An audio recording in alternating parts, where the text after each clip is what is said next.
seorang guru honorer asal Banyumas, Jawa Tengah, mengabdi selama 25 tahun tapi tak pernah diakui negara.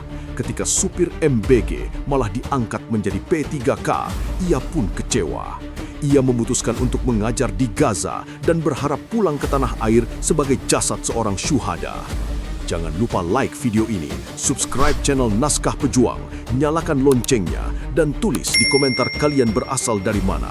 Jangan di-skip, tonton sampai selesai, karena dari cerita ini Anda akan tahu bahwa jika negara tidak memberikan gaji yang layak kepada guru, maka sudah jelas bahwa negara tidak ingin rakyatnya pintar. Pagi di Banyumas selalu datang pelan bagi Sukirno.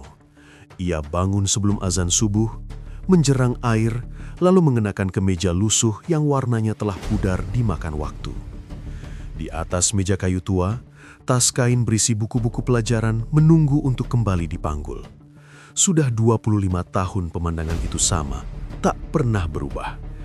Jalan tanah menuju sekolah dasar di pelosok desa, ia tempuh dengan sepeda tua, melewati sawah dan kabut tipis yang menggantung rendah, seolah ikut menyimpan lelah yang tak pernah terucap.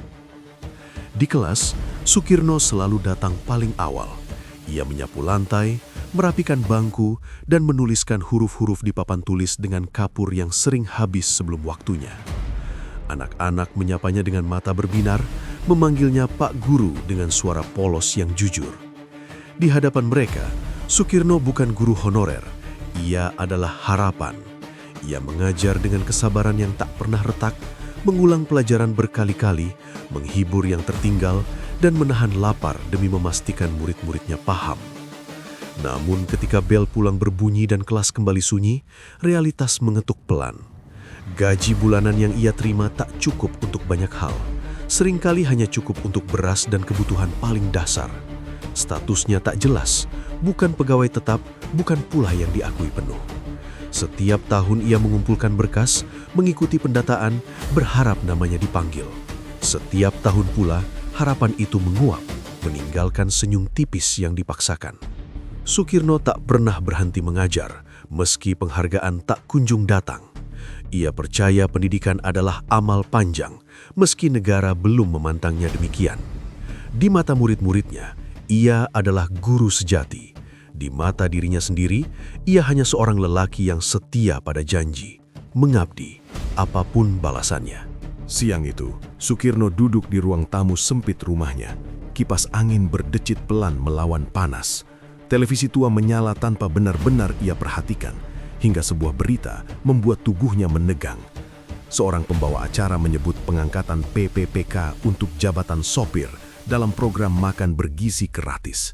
Kalimat-kalimat berikutnya meluncur seperti pisau, status ASN, kontrak jelas, kepastian hidup. Sukirno mematikan suara televisi, tetapi kata-kata itu sudah terlanjur bergaung di kepalanya. Ia menatap dinding yang catnya mengelupas, mencoba mencerna kenyataan. 25 tahun mengajar, mendidik, menahan lapar, menguatkan yang lemah, semuanya tak pernah cukup untuk sekedar dipandang. Di kepalanya, angka-angka berputar, tahun demi tahun pendataan, berkas demi berkas yang dikumpulkan, janji demi janji yang tak pernah menepi. Dadanya sesak, bukan oleh amarah yang meledak, melainkan oleh kemarahan sunyi yang mengendap. Monolog batinnya berjalan pelan namun tajam. Apakah negara benar-benar peduli pada pendidikan? Ataukah kecerdasan rakyat memang tak pernah menjadi prioritas? Ia teringat wajah murid-muridnya, tawa polos mereka, harapan yang disematkan di bangku-bangku kayu rapuh. Jika guru dibiarkan bertahan dengan ketidakpastian, bagaimana masa depan anak-anak itu? Pertanyaan-pertanyaan itu menggema tanpa jawaban. Sukirno bukan tak menghargai pekerjaan siapapun, ia hanya merasa keadilan telah tersesat. Program yang masih baru, dengan masalah di sana-sini, justru diberi karpet merah, sementara pengabdian panjang di ruang kelas dibiarkan mengering. Kepercayaan yang selama ini ia rawat runtuh perlahan, seperti tembok tua yang retak karena hujan bertahun-tahun. Ia menarik napas panjang. Di matanya tak ada air mata, yang tersisa hanya lelah. Lelah berharap, lelah menunggu. Dan di balik kelelahan itu, sebuah keputusan mulai tumbuh, sunyi namun pasti. Malam turun perlahan ketika Teguh, anak sematawayang Sukirno, duduk berhadapan dengan ayahnya di teras rumah. Lampu kuning menggantung di atas kepala mereka, dikerubuti serangga malam. Dengan suara hati-hati, Teguh menceritakan tentang sebuah program kemanusiaan dari PBB yang membutuhkan guru untuk mengajar anak-anak di Gaza. Yang informasi itu ia dapatkan dari situs resmi UNICEF, yaitu badan PBB yang bekerja di lebih dari 190 negara untuk melindungi hak anak. Tapi, Teguh memaparkan bahwa ketika ia diterima mengajar di sana nantinya, tak ada gaji, hanya tempat tinggal dan makan. Ia menyampaikannya sambil menunduk, takut harapan itu terdengar terlalu berat. Sukirno terdiam lama. Ia menatap langit gelap, seolah mencari jawaban di antara bintang-bintang yang samar. Di dadanya, kelelahan bertahun-tahun berdesakan dengan keyakinan yang sederhana. Ia tak lagi menimbang untung rugi dunia. Baginya, hidup telah cukup ia serahkan pada pengabdian. Kini, ia ingin menyerahkannya sepenuhnya pada Tuhan. Kalau di sana aku masih bisa mengajar, katanya pelan, itu sudah cukup. Teguh menahan napas, matanya berkaca-kaca. Keputusan itu diambil tanpa ragu, bukan karena nekat, melainkan karena ayahnya telah selesai berharap pada dunia dan mulai berharap pada akhirat. Hari-hari berikutnya berjalan cepat namun terasa berat. Sukirno mengisi formulir pendaftaran dengan tulisan tangan yang rapi, menyiapkan berkas-berkas lama yang sudah sering ia kumpulkan untuk negara. Kini ia serahkan pada misi kemanusiaan. Proses seleksi PBB dijalaninya dengan sederhana, wawancara singkat, pertanyaan tentang kesiapan mental, dan satu hal yang selalu ia jawab dengan jujur, ia ingin mengajar. Kabar keberangkatannya menyebar pelan di kampung. Ibu-ibu desa datang membawa doa dan pelukan, menyelipkan pesan agar ia menjaga diri. Di sekolah, murid-muridnya berbaris rapi. Tatapan mereka menahan tangis. Tangan kecil menggenggam bajunya, seakan tak ingin melepas. Sukirno menunduk, mengusap kepala mereka satu persatu, menanamkan harapan terakhir. Terus belajar, apapun keadaannya. Pagi keberangkatan, ia melangkah meninggalkan Banyumas dengan tas sederhana. Bus, pesawat, dan jarak yang jauh tak ia hitung. Perjalanan itu bukan sekedar berpindah tempat, melainkan hijrah jiwa dari luka pengabdian yang tak diakui menuju pengabdian yang ia yakini akan diterima. Di dadanya, ia membawa keyakinan, mengajar adalah ibadah dimanapun bumi berpijak. Ketika Sukirno pertama kali menginjakkan kaki di Gaza, yang ia rasakan bukan ketakutan, melainkan keheningan yang aneh. Bukan sunyi tanpa suara, melainkan sunyi yang menyimpan terlalu banyak gema, doa, tangis, dan harapan yang dipendam. Bangunan-bangunan tampak lelah, dindingnya penuh bekas luka, seolah kota itu sendiri adalah tubuh yang terus mencoba bertahan. Udara asin dari laut bercampur debu reruntuhan menyambutnya. Ia menarik napas panjang, menenangkan jantungnya, lalu melangkah dengan keyakinan sederhana. Ia datang untuk mengajar. Sekolah tempat Sukirno ditugaskan berdiri apa adanya. Dindingnya retak, atapnya ditambal seng, jendela-jendelanya ditutup plastik agar angin dingin tak langsung masuk. Meja dan bangku berderit saat diduduki. Papan tulisnya penuh goresan lama yang tak pernah benar-benar terhapus. Namun setiap pagi, halaman kecil sekolah itu dipenuhi langkah-langkah ringan. Anak-anak datang dengan seragam seadanya. Sebagian membawa buku yang sudah lusuh, sebagian lagi hanya membawa pensil pendek yang nyaris habis. Wajah-wajah mereka menyimpan dua hal sekaligus, kepolosan dan kewaspadaan. Hari-hari pertama, Sukirno banyak mendengar. Ia belajar memahami bahasa, kebiasaan dan luka yang tak selalu diucapkan. Anak-anak itu mudah terkejut oleh suara keras. Pintu tertutup pun bisa membuat mereka menoleh cepat. Sukirno menyesuaikan cara mengajarnya, lebih lembut, lebih sabar. Ia sering memulai pelajaran dengan cerita sederhana, tentang angka dan huruf, tentang dunia yang lebih luas dari reruntuhan di sekitar mereka. Ketika ia menulis di papan tulis, tangannya bergetar pelan, bukan karena takut, melainkan karena rasa tanggung jawab yang kian berat. Suara bom adalah bagian dari keseharian. Kadang terdengar jauh, kadang terasa dekat, membuat jendela bergetar dan debu jatuh dari langit-langit. Setiap kali suara itu datang, kelas berhenti sejenak. Anak-anak menunduk, sebagian memejamkan mata. Sukirno akan berdiri di depan mereka, menenangkan dengan suara pelan, mengajak bernapas bersama. "Kita lanjut ya," katanya, seolah keteguhan bisa dipinjamkan. Dan kelas pun berjalan lagi, pelan tapi berjalan. Di sela-sela ketegangan, tawa muncul dengan cara yang tak terduga. Sebuah jawaban yang keliru, coretan gambar di pinggir buku, atau cerita lucu tentang kucing kampung bisa memecah keheningan. Tawa anak-anak Gaza bukan tawa tanpa beban. Ia singkat tapi jujur. Setiap kali tawa itu hadir, Sukirno merasa seperti menemukan air di tengah padang. Ia tahu, disitulah makna pengajarannya. Menjaga ruang kecil tempat anak-anak boleh merasa aman, meski hanya sebentar. Sukirno sering pulang dengan langkah pelan. Tempat tinggalnya sederhana, berbagi dengan relawan lain. Malam-malam ia habiskan dengan menyiapkan pelajaran esok hari, menambal buku, atau sekedar duduk memandangi langit yang jarang benar-benar gelap karena cahaya jauh di ufuk. Ia menulis catatan kecil, bukan laporan resmi, melainkan pengingat untuk dirinya sendiri. Nama murid yang perlu perhatian lebih, cerita yang membuat mereka tersenyum, doa-doa yang ia bisikkan sebelum tidur. Dalam sunyi itu, ia merindukan Banyumas, sawah, murid-murid lamanya, dan teras rumah yang hangat. Namun rindu itu tak pernah membuatnya ingin pulang, justru menguatkan langkahnya untuk bertahan. Waktu berjalan, dan Sukirno menjadi bagian dari ritme sekolah. Anak-anak memanggilnya dengan sebutan yang penuh hormat, menempel di sisinya saat jam istirahat, menceritakan mimpi-mimpi sederhana, menjadi dokter, guru, atau sekedar hidup tanpa takut. Ia mendengarkan dengan penuh perhatian, menyimpan setiap cerita seperti amanah. Ketika seorang anak bertanya mengapa ia datang dari jauh tanpa gaji, Sukirno tersenyum. "Karena kalian penting," jawabnya. Jawaban itu sederhana, tetapi ia ucapkan dengan keyakinan penuh. Ada hari-hari ketika ketegangan meningkat. Jalanan ditutup, sirene meraung, dan kelas harus dipindahkan ke ruangan yang lebih aman. Sukirno membantu menenangkan anak-anak, memegang tangan yang gemetar, memeluk Hau yang kaku. Di saat-saat seperti itu, ia merasakan ketakutan yang nyata, bukan pada kematian, melainkan pada kemungkinan kehilangan mereka. Namun setiap kali rasa takut datang, ia mengingat niatnya. Mengajar adalah ibadah, melindungi jiwa-jiwa kecil ini adalah amanah. Tahun pertama berlalu, lalu tahun kedua menyusul. Anak-anak tumbuh, tulisan mereka semakin rapi, keberanian mereka pelan-pelan kembali.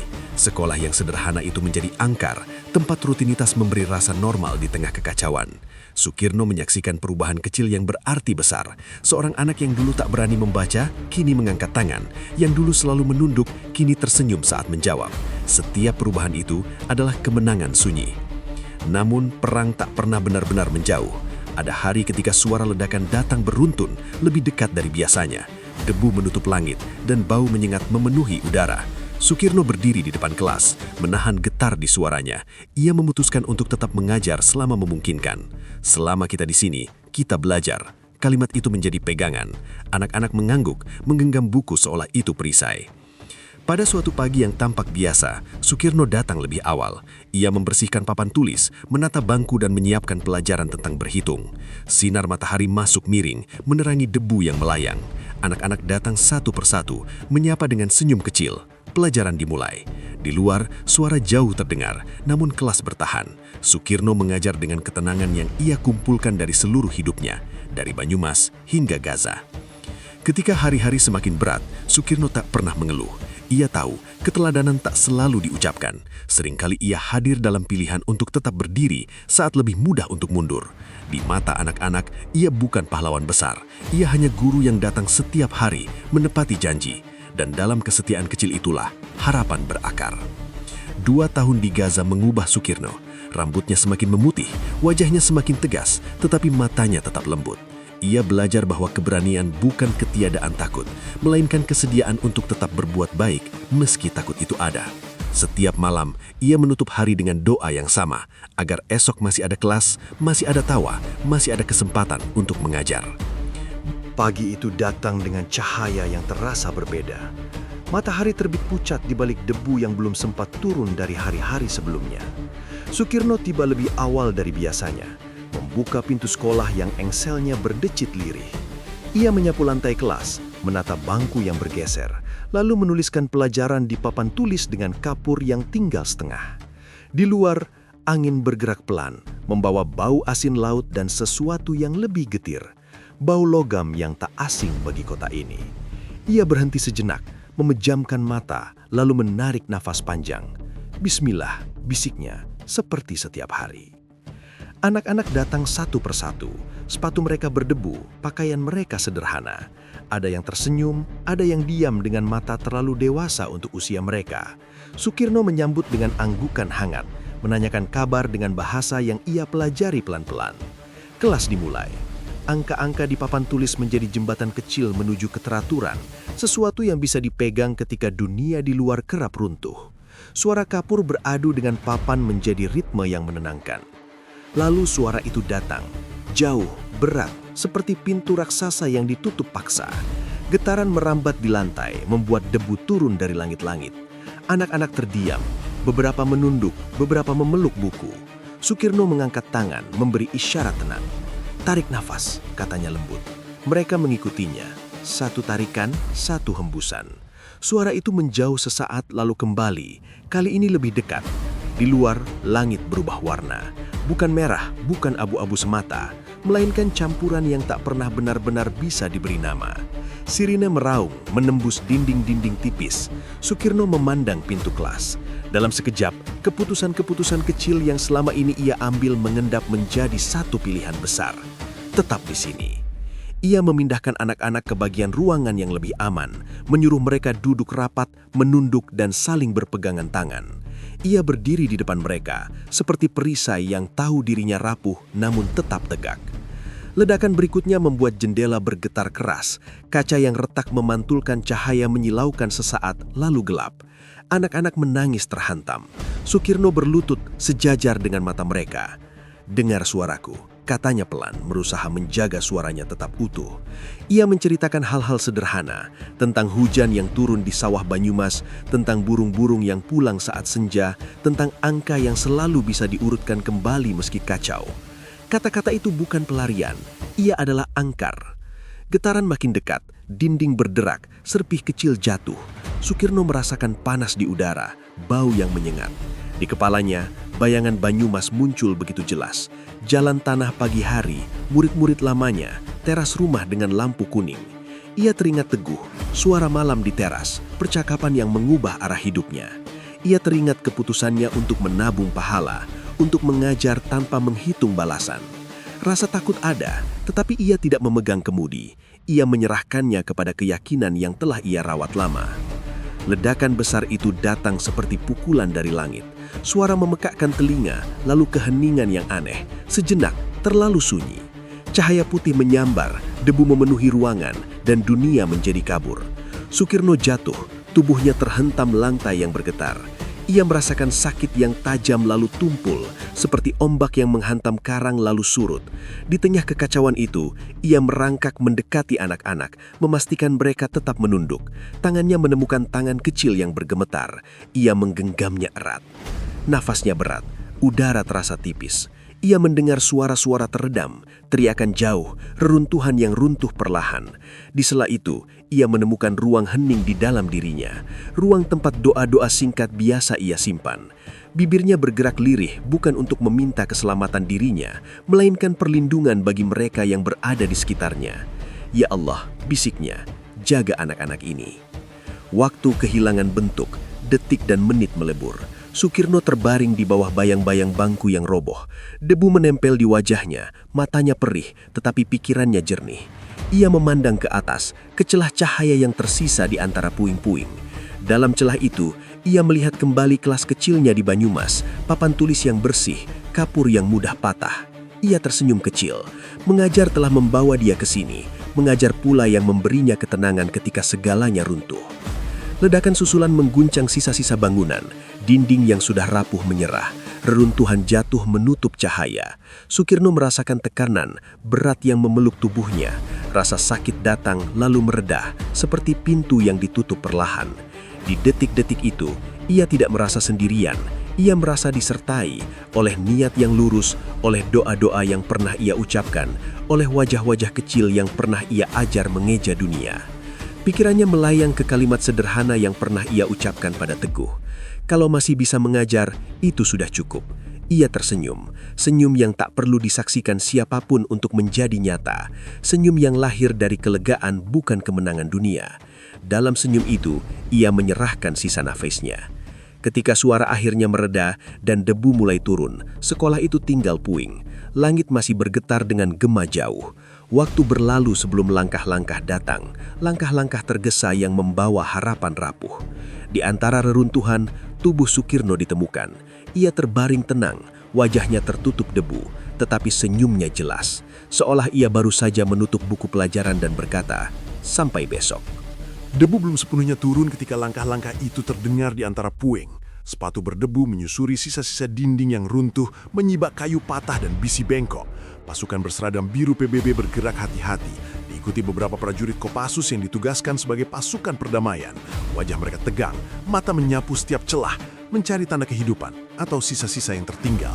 Di tempat yang dulu adalah sekolah, keheningan terasa berat, seolah udara pun enggan bergerak. Salah seorang prajurit berhenti. Di bawah bangku yang terbalik dan papan tulis yang pecah, tampak tubuh seorang lelaki. Debu menempel di rambutnya yang memutih, bajunya sederhana, tangannya terulur seperti masih menggenggam sesuatu.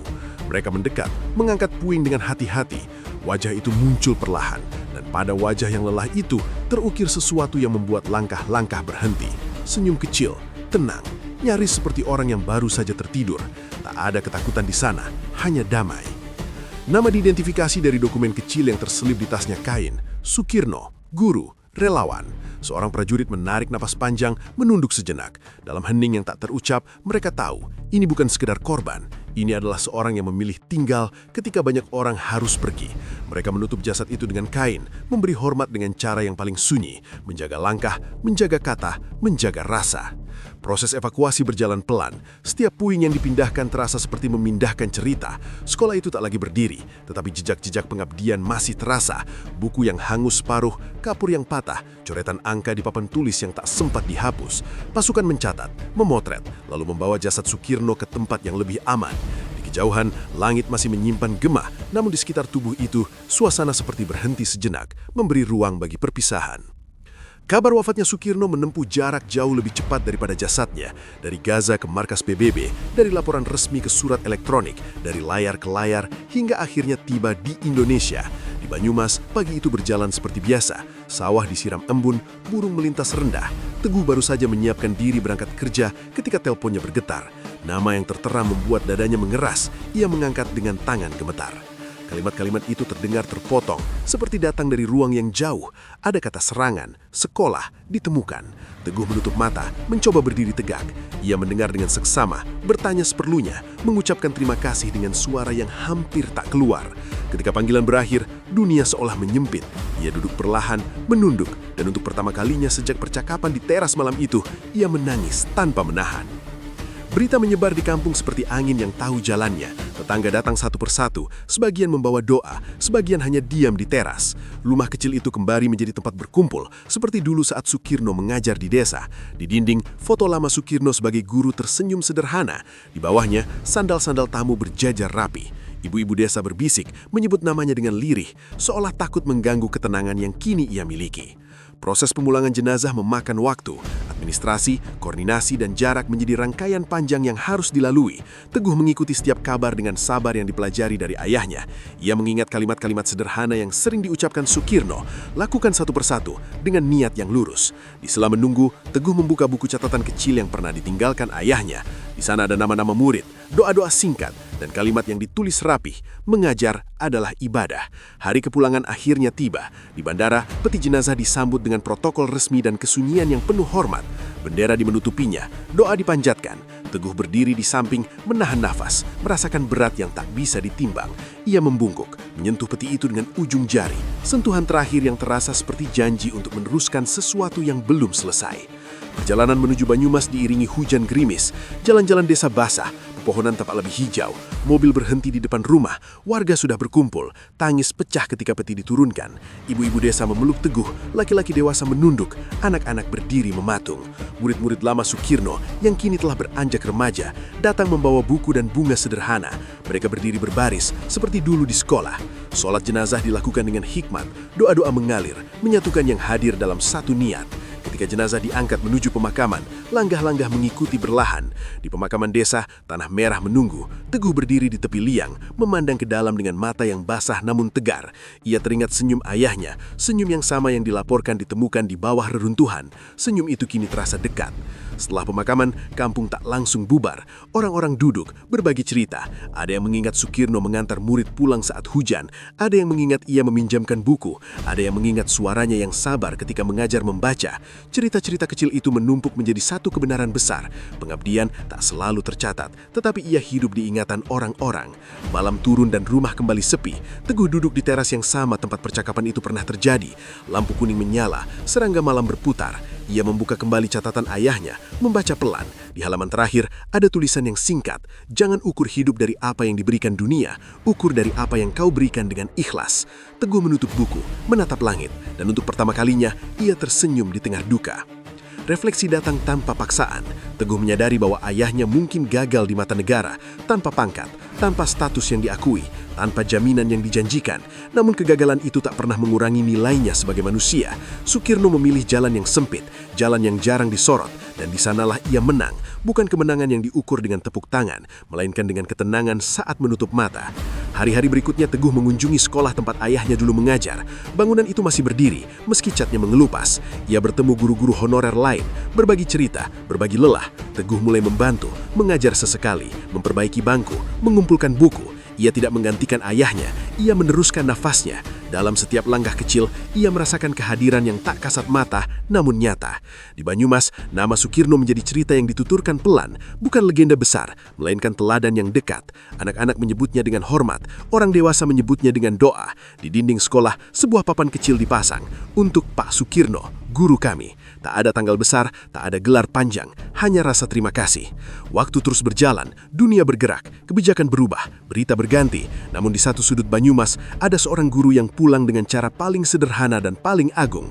Ia pulang sebagai syuhada, bukan karena label, melainkan karena niat dan perbuatannya. Ia mengajar hingga akhir, memilih tetap berdiri ketika langit runtuh, dan tersenyum ketika tugasnya selesai. Penutup kisah ini bukan pada kematian, melainkan pada makna. Sukirno mengajarkan bahwa pengabdian sejati tak menunggu pengakuan. Ia berjalan tanpa sorotan, bekerja tanpa janji, dan memberi tanpa hitungan. Di mata negara, ia mungkin tak pernah tercatat sebagaimana mestinya, tetapi di hadapan Tuhan dan di hati orang-orang yang disentuhnya, ia menang. Dan kemenangan itu sunyi namun abadi.